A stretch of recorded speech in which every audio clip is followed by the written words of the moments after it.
आपकी एक खरोष्टी लिपि है, ठीक है, खरोष्टी लिपि जो जिस तरीके से आज अरबी, उर्दू, फारसी ये सारी भाषाएं लिखी जाती है ना, ठीक है, दाएं से बाएं, उसी तरीके से जो है फ्रेंड्स ये खरोष्टी लिपि जो थी ये भी दाएं से बाएं की तरफ में लिखी जाती थी। ओके, तो ये भी याद रखना है आप सभी लोगों ने। ओके, तो खरोष्टी लिपि जो है ये राइट से लेफ्ट की तरफ में लिखी जाती थी। एंशियंट इंडिया की एक ऐसी भाषा जो राइट से लेफ्ट की तरफ में लिखी जाने वाली भाषा थी। निम्नलिखित में से किस, अच्छा मैं आपको बता दूं कि जो बाद की भाषा है, अरबी है, उर्दू है, ऐसा माना जाता है कि इसी से प्रभावित होकर जो है वो भी राइट से लेफ्ट की तरफ में लिखी जाती है। निम्नलिखित में से किस हड़प्पा स्थल पर हल की टेराकोटा पाई गई है? हल, हल का इस्तेमाल किस लिए किया जाता है? खेती करने के लिए, ठीक है, तो खेती करने के लिए जो है फ्रेंड्स हल का इस्तेमाल किया जाता है। और टेराकोटा मतलब एक ऐसा मटेरियल है, मिट्टी की तरह होता है, चिकनी मिट्टी की तरह, जिससे के खिलौने बनाए जाते हैं, ठीक है। तो एक हल का टेराकोटा या एक छोटा सा आपको जो है एक हल के आकार का जो है एक कोई डिवाइस या फिर एक वस्तु आपको मिली है, ठीक है।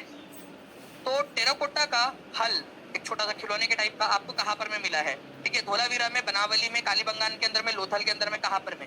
ठीक है, तो हरियाणा के अंदर में एक शहर है फ्रेंड जिसका नाम है बनावली, ठीक है, हरियाणा के अंदर में है। ये बनावली कहां पर में है? तो हरियाणा में है, ये याद रखना आप लोगों ने, हरियाणा में बनावली।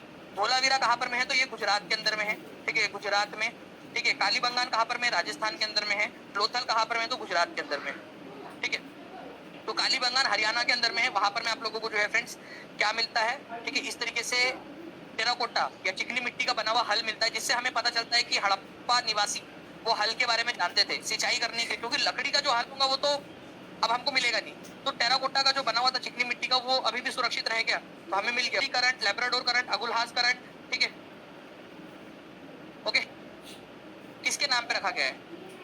देखिए कैनरी करंट जो है ना फ्रेंड्स, एक ठंडे पानी की जलधारा है, ठीक है, ठंडे पानी की जलधारा है, वो कैनरी आइलैंड्स के पास में है, ठीक है। मैं आपको बता रहा हूँ कि कैनरी आइलैंड्स है, उनके पास से ये धारा बहती है, इसी वजह से इसको कैनरी करंट बोलते हैं। तो आइलैंड के नाम पर इसका नाम रखा गया है, ठीक है, canary current. Peruvian current, Peru नाम का एक देश है, उसके नाम पर इसका पेरुवियन करंट नाम रखा गया। पेरू नाम का देश है ना, आपको पता है, पेरू दक्षिणी अमेरिका में। Peruvian current, Peru, Chile, Peru, ठीक है, उसके पास से बहती है, इसी को हमगोल्ड करंट भी बोलते हैं। तो कंट्री के नाम पर इसका नाम पड़ा है, ठीक है, ओके। लैब्राडोर करंट, अच्छा यहाँ पर मैं आप ऑप्शन एलिमिनेट करके भी यहाँ पर मैं देख सकते हो, तब तक इससे हो रहा है, फिर बाकी मैं एडवांस वाला आप लोगों को बताता हूँ इसके अंदर में। तो ए तो आपको याद रखना है कि कैनरी, अभी मैप में भी दिखा दूंगा मैं आप लोगों को। ए की जोड़ी जो है वो 4 के साथ लगनी है आपकी, तो आंसर ये नहीं हो सकता, ये भी आंसर नहीं हो सकता, ठीक है। डी की जोड़ी जो है आपकी 2 के साथ लगनी है, ठीक है, तो ये भी आंसर नहीं हो सकता।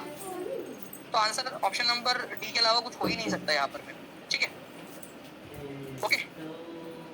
नाउ फ्रेंड्स आप लोगों को बता दूं कि लैब्राडोर करंट जो है ये एक लैब्राडोर सी है, नॉर्थ अमेरिका के अंदर में, नॉर्थ अटलांटिक ओशियन के अंदर में, उसके नाम पे पड़ा हुआ है। और अगुलहास जो है ये आपका एक सी कोस्ट, ठीक है, पूर्वी अफ्रीका के पास में, ठीक है, उसके ऊपर में इसका नाम पड़ा हुआ है। ये देखिए आप लोग यहाँ पर में पूर्वी